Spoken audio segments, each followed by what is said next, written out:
If your child has a fever and you're not sure whether you should be worried, this video is for you. Hi, I'm Dr. Amayo. I'm a GP in the UK, and I'm going to show you the 5 things doctors check when a child has a fever. In the NHS, we usually call it a fever when the temperature is 38 Celsius or higher. But if a parent tells me my child just feels hotter than normal, I still take that seriously. Because one important thing to say early on is this: I'm often less concerned about the fever itself and much more concerned about how your child looks and behaves. Doctors often use something called a traffic light system to help decide how worried we should be. And here are the 5 things we look at. Number 1 is colour. Look at your child's skin colour. If their colour looks normal, that's reassuring.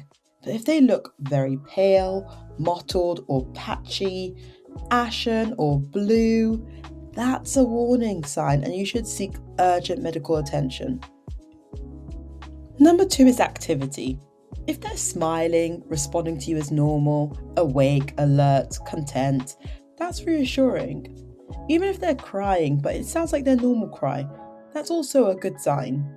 But if their behaviour is very different from usual, for example, if they're difficult to wake, if they're not interacting with you, if they're not responding to normal cues, or if they've got a weak or high-pitched cry, that's something you should seek urgent medical advice about. And remember, you know your child better than I do. If their behaviour seems off to you, that's important. Mention it when you seek medical advice. Number 3 is breathing. Look at how your child is breathing. If their breathing looks comfortable and normal for them, that's good.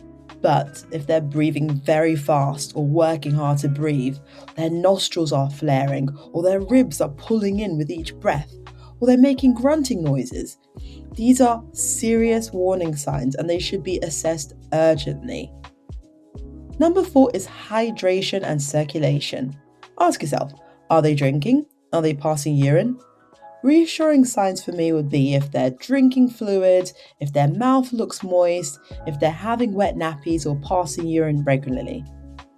More concerning signs are if they've got a dry mouth or no tears when they're crying, if they've got very few wet nappies, or they're refusing fluids completely. Number 5 is other warning signs. Certain situations should always prompt medical advice. For example, a temperature of 38 or higher in a baby under 3 months needs urgent medical assessment. And in babies aged 3 to 6 months, a temperature of 39 degrees or higher should prompt medical advice. And a fever lasting more than 5 days should also be checked. Other red flags include a rash that doesn't fade when you press it with a glass, any seizures, stiff neck, any severe limb pain or swelling, a child refusing to stand or use a limb, or, very importantly, if your child just looks very unwell to you. If any of those occur, it's very important you get urgent medical attention and quick review. The reassuring news is that most fevers in children are caused by simple viral infections and settle within a few days. But if you notice any of these warning signs, or if you're unsure, it's always better to get your child checked. One thing I always tell parents: trust your instincts. If something about your child doesn't feel right, it's always reasonable to seek medical advice. So I hope this has been useful. This has been Medicine Made Clear with Dr. Amayo.